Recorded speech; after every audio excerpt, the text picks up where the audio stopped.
Hey, how's it going? I am going to read you some cards after you look at some signs. I may not restrict the conversation to card talk.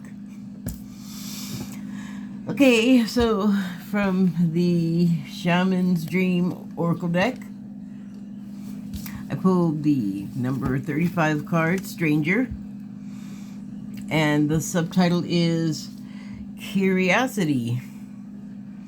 I'm just going to hold that up there so you can get a good old eyeful of it. I think it's an interesting card. I like the artwork of it, I guess you could say. I'll get back to that. And then the second card I pulled of the second card I pulled was from the Wild Unknown Animal Spirit deck, this here one, and it was the Fox card. I'm just going to point out this icon here at the top. It stands for the Earth element. So it's an animal deck. The icons, the elements are going to reflect something about the animal.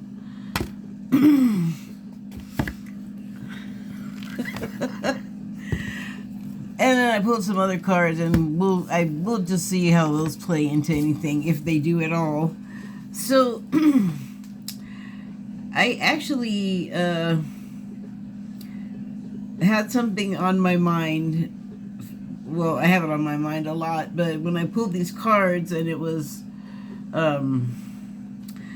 about, come on, brain, do two things at once.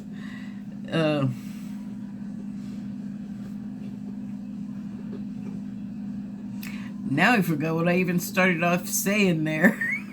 Oh, what I had been thinking about.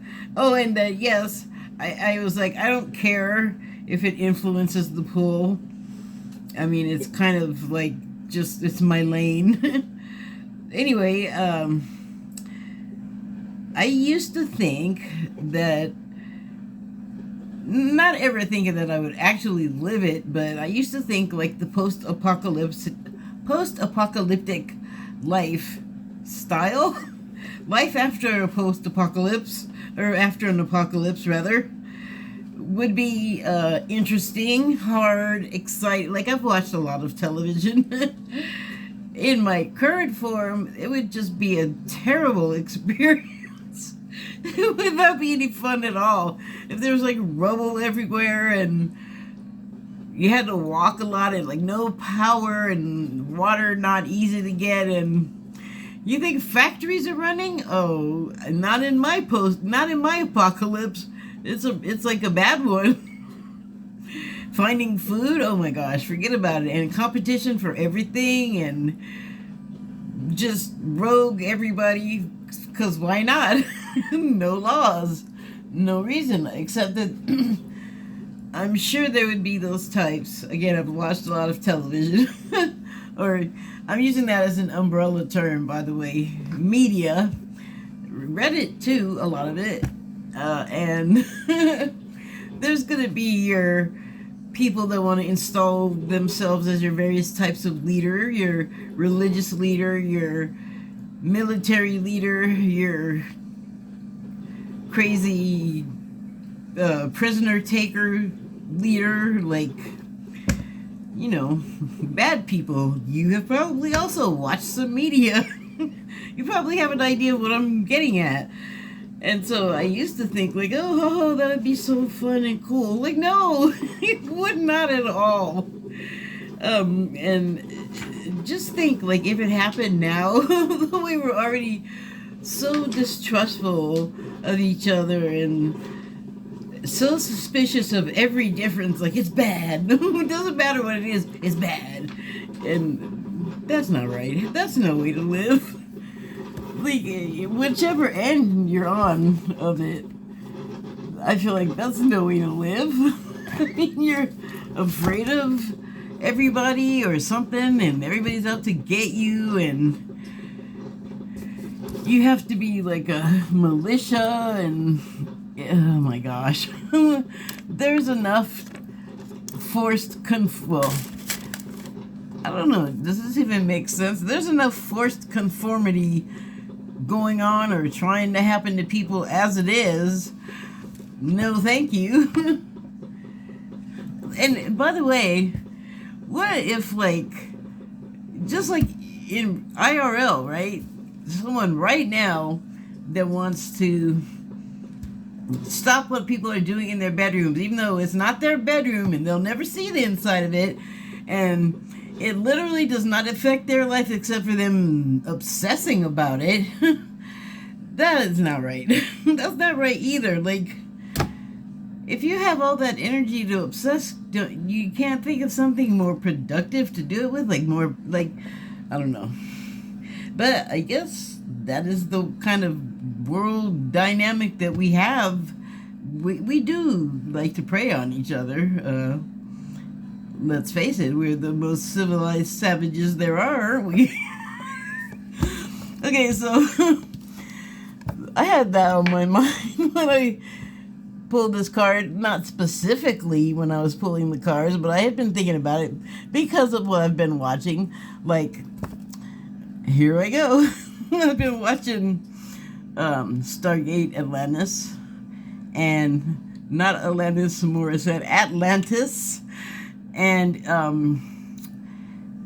it is also in the future. I haven't been paying attention to the year. It's 2050-ish, I think. And this is like the second part in the Stargate universe. Like, first it was Stargate, and then Atlantis was the next spinoff. And so in the first series, they've already met, like, lots of aliens. They've met, like, evil, immortal Egyptians from the, you know, the two-dimensional sideways Egyptian days. And aliens and all kinds of threats and things, but also, like, some really cool stuff that so much of it is woven with stuff that you can find in, like, all of the spirituality stuff on YouTube that talks about, like, the ETs and Ascended Masters and all that kind of stuff is totally in this show. It's probably why I like it so much. And what's amazing is it came out, like, there was no YouTube when it came out. And not that this information was not available, but it wasn't so easily available at the time this came out. Like, I'm pretty sure the computers, well, I guess we did have them then. Okay, maybe I don't know what I'm talking about that. Because I didn't even get a computer myself until, like, oh, I don't know, like 12 years ago. So, also my ability to gauge time in a timely manner, maybe you can't count on that as much. Anyway, but in that show, it's a little depressing, you know, here in the past, to look at that and go, wow, they, like, got all this technology and moved ahead. They didn't really learn much about humility and compassion and, you know, doing the improbable thing in the face of, like, a million war pointed at you and just going, whatever, I'm not doing it. Like, I don't know, like, it's a fine distinction probably for other people, because it doesn't even sound to me like it's coming out the way I mean it to as I say it, but surrendering in fear and giving up is one thing, and there's nothing wrong with it. I mean, I've not had to surrender anything like that under circumstances, anything like that, but in the ones that you do experience in your normal life, and when I say you, I mean me, it doesn't feel good if you are just, like, giving up and have no power. However, I didn't always think this or believe it to be the case, but now I do, and I think that you have all kinds of power if you just decide, like, okay, I just don't want to do this anymore. You're going to do whatever you're going to do, but I am not participating. And that may not sound like anything, but to me, it's like huge because, like, in the face of fear and like programming, like how you're supposed to behave, even in like fear and in compulsion and coercion and all these things that are against your will, that are like coming down on you, and it's like traumatic and scary and all of that, for you to just be all fine. I mean, that's got to take a whole bunch of air out of the other balloons. And I just feel like it's points in your column, because you're going to die anyway, regardless. And if this is happening to you, this is what you chose. And that is kind of why I started thinking about that post-apocalyptic stuff. Like, wow, like now that I know that I could have written a future like that for myself, I think somewhere in the middle, between like my 20s and now, I sort of put it together like, ooh, that would not be good at all. Like, even before I was like all, challenge-ified, I think I started to realize, like, wait, but between the now and the post-apocalyptic part, there's a whole bunch of caca that has to go on in the middle. Like violence and everything cranked up to 111, and it just, there's hot spots of it on the world. People talk about it, so we're not aware that this stuff can happen. I just realized like how crappy like the apocalypse part will be, and so. On the one hand, I think a lot of people still are in that place where I was, where it was like, well, yeah, we gotta do it. Like, maybe not like for fun, but like still receiving the same programming, but possibly getting a different message once it goes through their filter, Like, I'm all, woo, sci-fi, fun, but they actually might have a little bit less gauze on their lens about the matter, but also delusional, because you will see some younger people talking about Civil War and busting out 1,000,000 guns and being prepared, but it's like, who is out there building up to fight? Like, well, who's the other side? I don't hear the defense, the offense. I hear, and it's offensive. But the defense, the other people, I don't hear that. So it's like you're building up this big, war effort against, like, so what? You're just like a big bully. Like, the other people are like, we're not even playing your game. And not like people are not aware of them because they're loud. The people that want to be fighting all the time like that, can't miss them.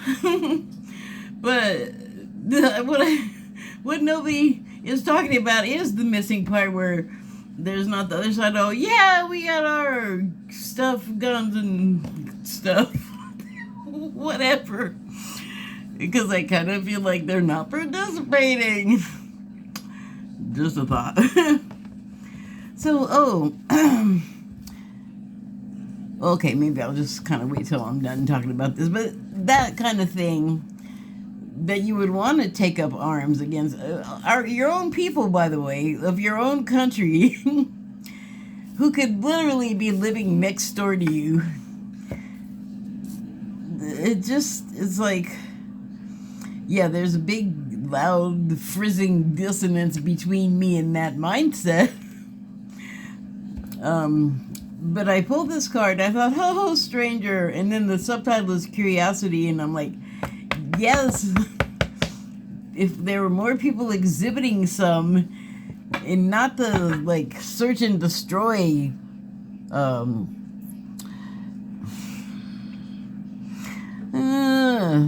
kind of way.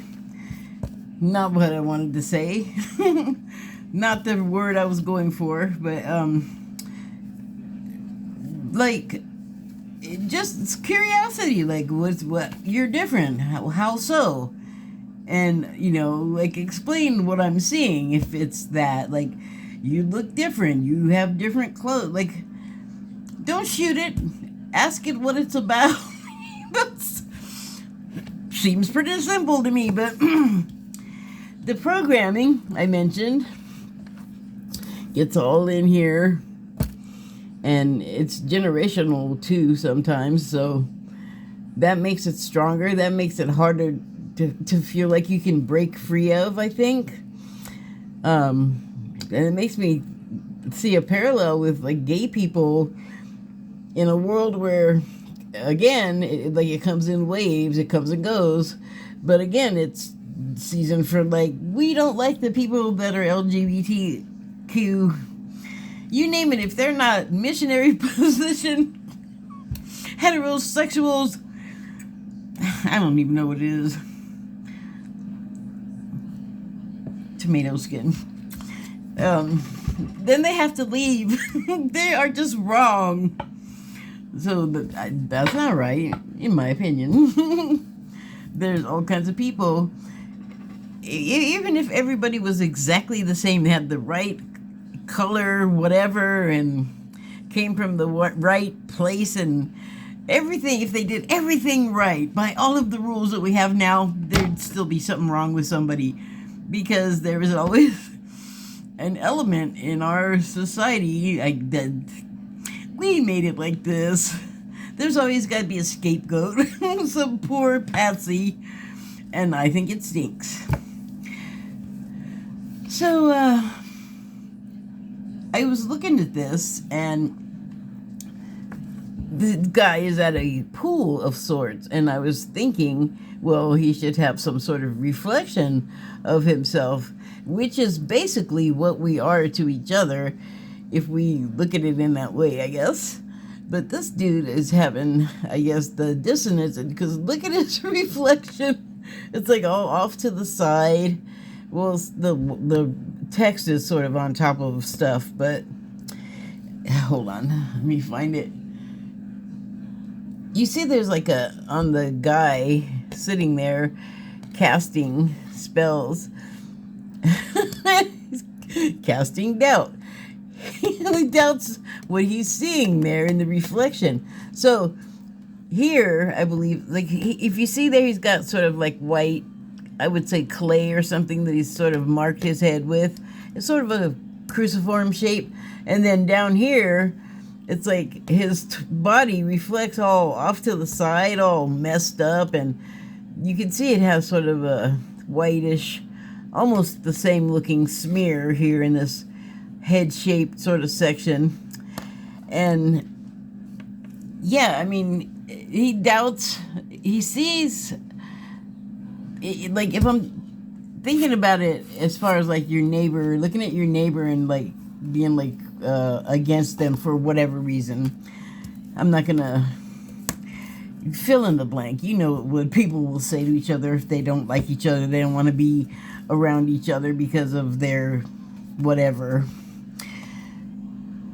So this is him seeing possibly the neighbor, and they're wrong. Like something about them is just wrong, but it's also like you're in a pool and it's reflecting, because that's what, you know, some liquids do. Apparently this one does. Well, you can tell fortunes in it, so obviously you're gonna see stuff. That is the vibe I get. But this is it's coming back at him like all messed up, but I feel like it's his perception of other people. It's the whole thing is a metaphor for what's like all of the against in our society. Like forget all that silly cancel and silliness. It's just against. And because people get canceled and they don't like disappear, they're not eliminated from anything. You've just ruined their life, basically. Sometimes, you know, because if it were anything as big as the people that complain so loudly about it, you wouldn't be able to hear them saying the complaining, because no one would be listening. No one would be like supporting your ability to whine. So, yeah. I Just calm down in there. I have like the metal station on because the one I wanted that's right next to it is just all like talk, talk, talk. I guess because it's Sunday. Whatever. There's like 2 or 3 full-on Jesus. Every time I turn it on, going past, it's all Jesus, the cross, or the rock. Anyway, nothing wrong with that, but yeah, this station, anyway, here is the fox. The fox is surrounded by a glow. That's interesting. Well, as always, this fox is definitely looking at something. I just want to let you have a look at that there before I go on. Look how the borders of the card are blending into like the candlelight on the wall behind me. That looks so nice and homey. Welcome homey, little fox. Okay, sorry, I didn't mean to throw you that way. That was inconsiderate. Fox. Smart, strong partner or mate, wise teacher. The fox is an enchanting creature with plenty of mystique to go around. Fox personalities are skillful in business and also make great teachers. They are quick to learn and adapt well to new situations.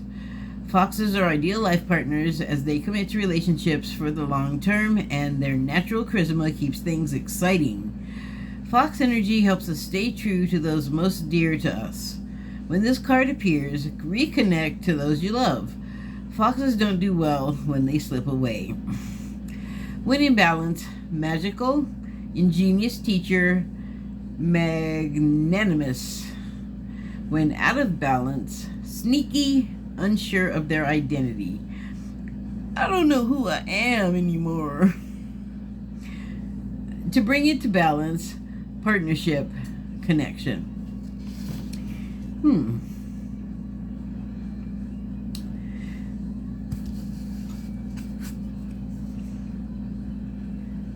I think that this is telling me that, in light of what I said about the way we treat people and make them strangers and different and other and odd, those people have to like live in a world where the floor is lava. Like, you can't relax for a minute.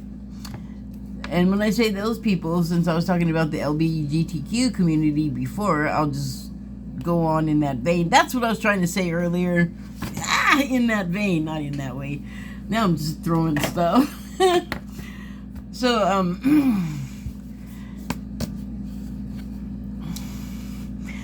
often the immigrant comes in, this is watchful, I guess this is what this fox is doing. The ears are perked up like big satellite receiving dishes for any suggestion of a threat, because honestly, these people, these strangers, are like immigrants or LGBTQ people, and also there's a lot of people that can find themselves with looking over their shoulder, and you are here though. And in many cases, like with the LGBTQ people, they're like, I'm not talking about immigrants, I'm talking about like again, like your neighbor, your family member, like they're here. They're queer, and seriously get used to it. They've always been here and queer. Like, why are we still having to listen to people?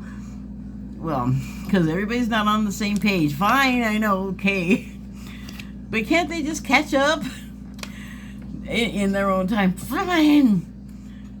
So everybody's not on the same page, and even though we might want them to hurry up and like stop being a hater and exhibit some curiosity, please, because look at all this magic and handwork and saying and ceremonial candles and journeying to the cave of, I don't know, consideration and influence. And then what? And what it just turns out to be just another guy. Just looks a little different. But if that's talking about an immigrant, the other kind of stranger could be the LGBTQ candidate in my story here. And like I said, they're here. They could just be like your neighbor or your kid, and but that person though, that the focus is on, and that all of the haterism is aimed at, and really misunderstanding, and well, I don't want to like come down on those other people because again, they're on their own pages, and but it is hard for these people. They have to, exist in this world where you could be even your own family. Your parents that just can't deal with the idea of you as you are, and so they like make you leave, kick you out of your house. And I mean, I was like invited to leave at a young age, but I wasn't there most of the time anyway, so it wasn't that big of a blow. To be expected, actually. But this is different. I mean, I could go back. All he would have to do is like go to school or like go to work and start handing in some money, This is different. This requires like you kind of can't change it. I can't change it any more than I can change that I'm a woman. So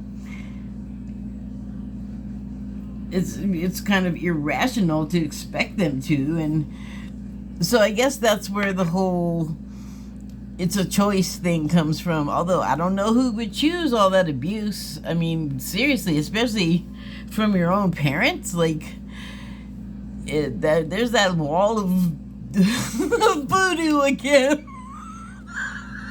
Ow! Never mind. Dang it! You can't have any fun with copyright stuff. Anyway, yes, you'll have a wall of dissonance between that child, that stranger, different child, and that parent that just can't, like, unclench, for God's sake. I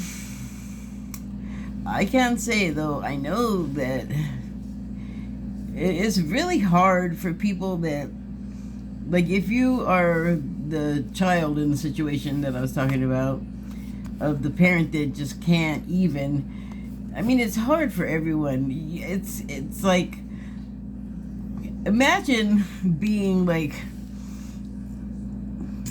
I don't know if this analogy is going to make sense for people, but imagine if you're like the Ozzie and Harriet nuclear 50s family sort of mindset about what a family should look like, even though you began your family in like the 90s or something, or whatever. Like, you're more contemporary than that. You have this mindset, like your mind is set on the idea of like what family should be, and do not deviate, and like, you don't be all different. It's embarrassing. Can't have you around, upsetting the natural balance. Can't have somebody coming in here and upsetting the natural balance. But is it though? What's natural, sorry, the unnatural balance, like, stop trying to, like, you can't magically change things. Certain things are immutable, or they're, cardinal points. Like, they ain't going nowhere. You can't change it. And even if it is hard for you to take, or it's embarrassing for you, like, I don't understand which is more important. Like, you have a child, you love the child, right? You have the child, so you must love them. Otherwise, why bother? It's just my point of view, opinion, commentary. It's not the end of the world. But, they do one thing. Like, what if they were a murderer? You would still love them after that? Like, what is the deal? It's like, oh man, I don't even know if I said this while the camera was rolling, because I talked to myself so much, but I was thinking about, like, God, here we go again.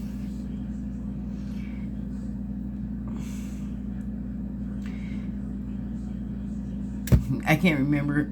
It's just gone. I'm not even sure what I was just talking about. Let me see if I can go back again. Oh, an embarrassed parent that just can't deal with it.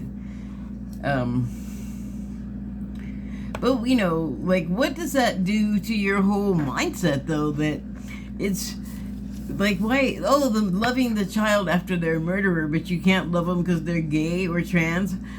That makes no sense to me. That hurts far less people. The dissonance wall. Well, what I hear is, it's not them, it's you. It's not them, it's you. But also the person, nah. Hi, we're not little kids. You have children. But it's up to us in either position that I sort of put forward, but in all of them, when we meet this kind of resistance, like, somebody, again, with the improbable behavior, somebody has got to be the quote-unquote bigger man at some point, or nothing changes. Like, if nobody can concede, you know, an inch on a disagreement, then nothing gets done. And I guess that's where a term that I have never really used much, but agree to disagree. It's not the best, but you kind of, this is like one of those untenable situations where nobody wants to give an inch. But the thing that really matters is, do you care about each other? Like, if you do, why are you doing it to each other? Is it hurting you? Yes, it's hurting. It's hurting you? Yes, it's hurting. Look, you're doing that to each other, though. So if you don't want to hurt and you don't want to hurt each other, flip a damn coin. Let somebody stop and, like, open the door to, you know, compromise. Like, come on. We're talking about we in the collective sense, because I only talk about it here. I don't at all talk about it with any seriousness insofar as actually taking it up as a war person. Like, no. I think I made that clear. Like, that would not be good either. More deprivation, more dangerous, more depravity. No, thank you. I say, let's diplomat. Let's learn how to talk it out. I've been saying it for a long time, or actually, I haven't said it for a long time, but I always used to say, hey, can we not hate it out? Can we try and hash it out instead? I mean, less harmful all the way. And what is the rush? Because remember how everyone, well, they still do it, but it was particularly funny to me when they were like, oh, Obama's gonna take our guns. Like, people were gonna come to your door with Obama badges on and say, give up the guns. And people were gonna be like, no, I'll shoot your parts off.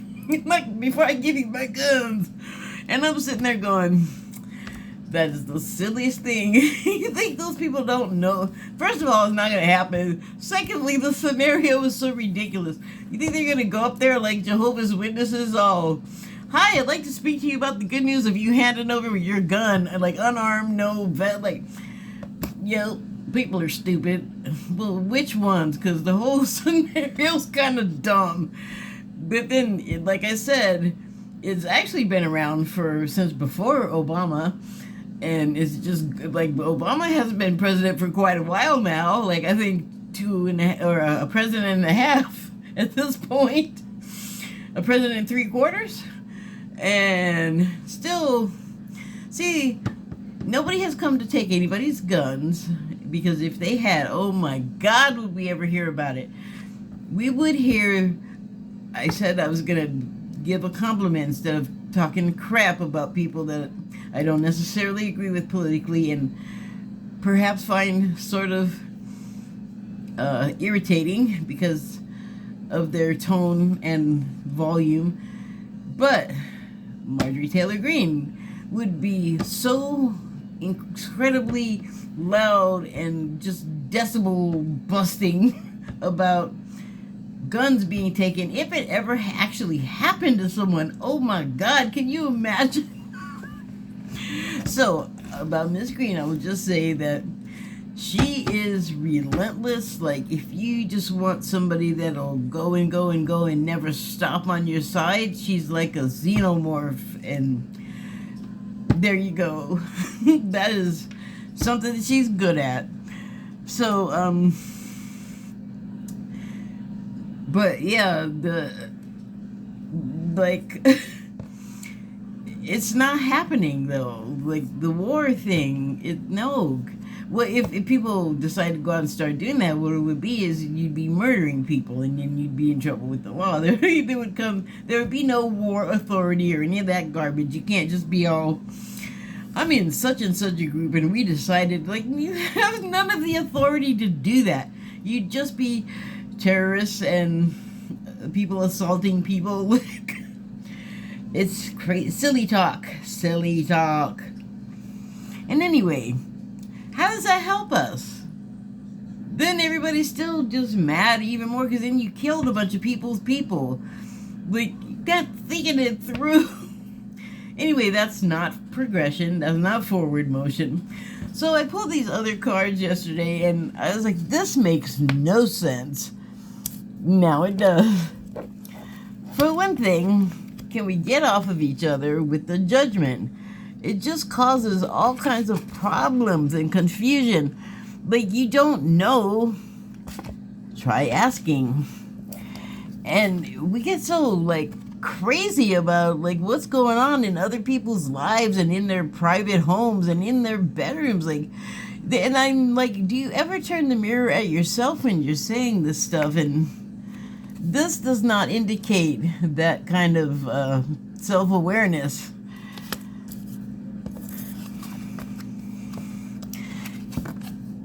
So much of the energy that we put to that kind of thing, I mean, it comes from here anyway. We just, what we do with it, it kind of gets distorted on the way out, because it becomes about you for me and mine and all the stuff I care about, and I would, give the clothes off of my back and do anything for anyone except those people. And so you might find yourself lonely and thinking about, look at all this nostalgia on the floor. Once upon a time, I had friends.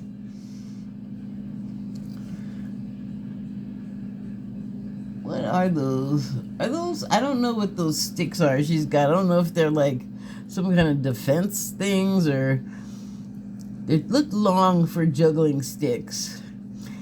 But this person is alone in an apartment, like almost like a squatter. I don't see any furniture, and everything just looks very bare. But it's almost like she's stuck or something. Like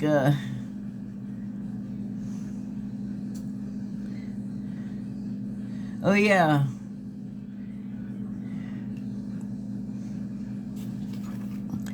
If you look there, there's looks like a magazine kind of, but maybe it is. Or, I don't know if it's a magazine. It's just a picture of a VW van with a surfboard leaning against it and the globe. So again, travel, but almost like travel that, it was her dream maybe, and I don't know what this has to do with all of that other stuff. Let's move on for a moment. See, here's where it gets confusing again. Then I got this card, and it's kind of like, oh, okay, well,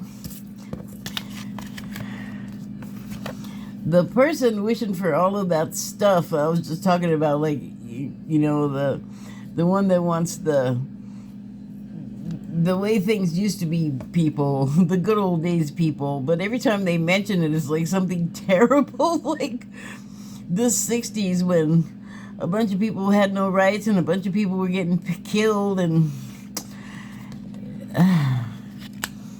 I I don't know why you would want to go back to that. Go because the bad stuff wasn't touching you, I guess. But that stuff does touch you. It's like you see stuff and you hear stuff and you take it in and you don't really like, especially if you're a child.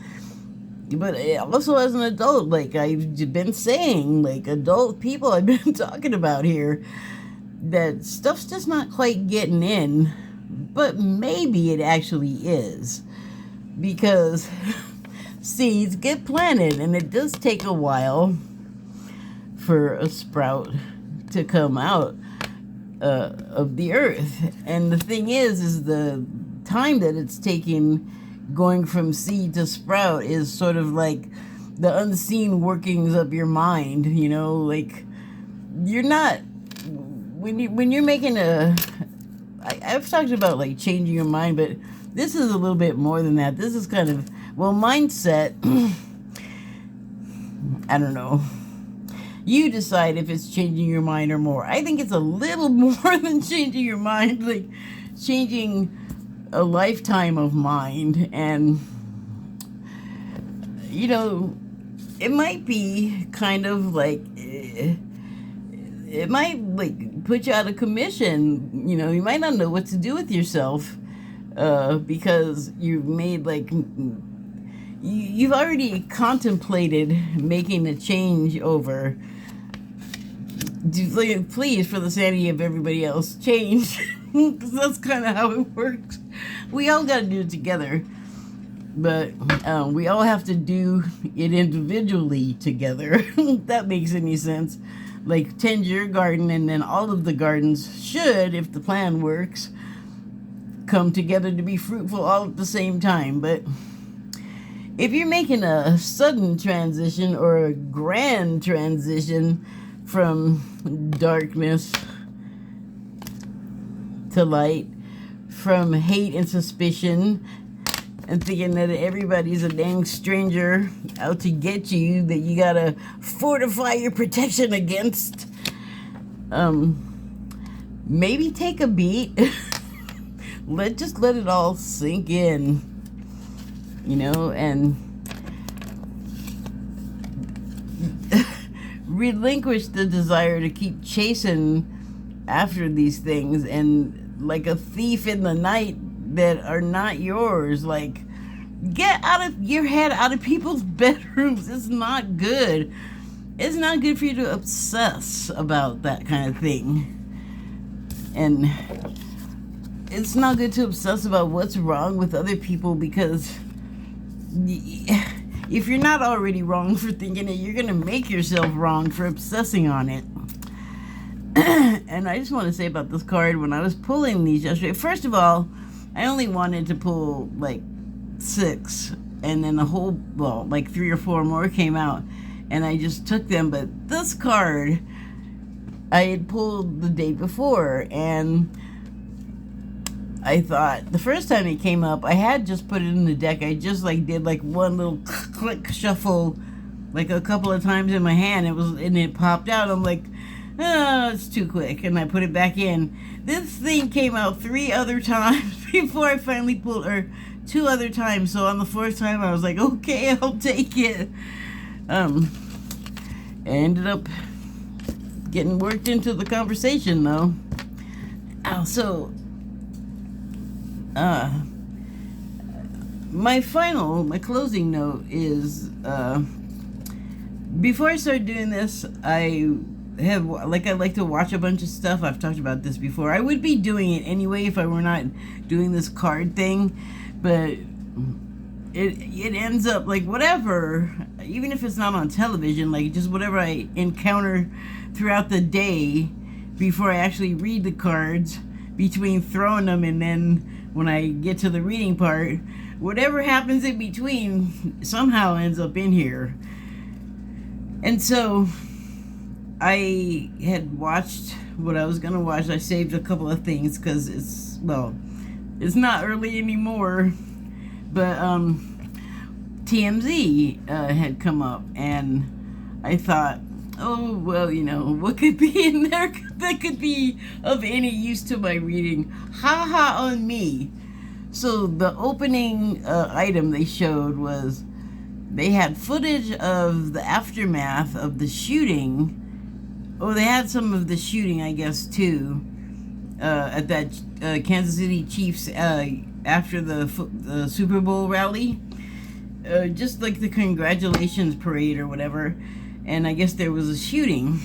And so they didn't show, it was like a far away, but it was a shot from up in the air, like from a building nearby or something. It wasn't a drone, I don't think, because it just stayed still. But it, you could see like whoever was like panning a little bit back and forth on the scene, but they were far enough away that it was only like a couple of little inches that you were looking at that they were showing of this plaza. And so some people went down and they were running. And then, like, almost immediately, almost immediately, people ran in to start to render aid to people. And the host, Harvey Levin, was looking at that and he said, I can't believe it. Just seconds after the shooting, good Samaritans rush in to help. I'm like, yeah, that's how good Samaritans work. But, yeah, it is like, holy crap, they were just shooting at people. You're just going to go out there? Yes, the people that care, that want to help no matter what, will place themselves in danger to help somebody else.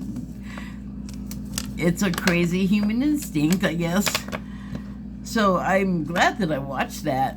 Kind of must-see TV spiritually, because in the oddest places, that is like Spirit's way of saying, look, this is hurtful and harmful, and it's making you emotional and care about these people, want to help these people. Like, that is the object of this kind of thing happening as part of all of our life blueprints that have come together for this traumatic event. And every part of it, for everybody that experiences it, however they experience it,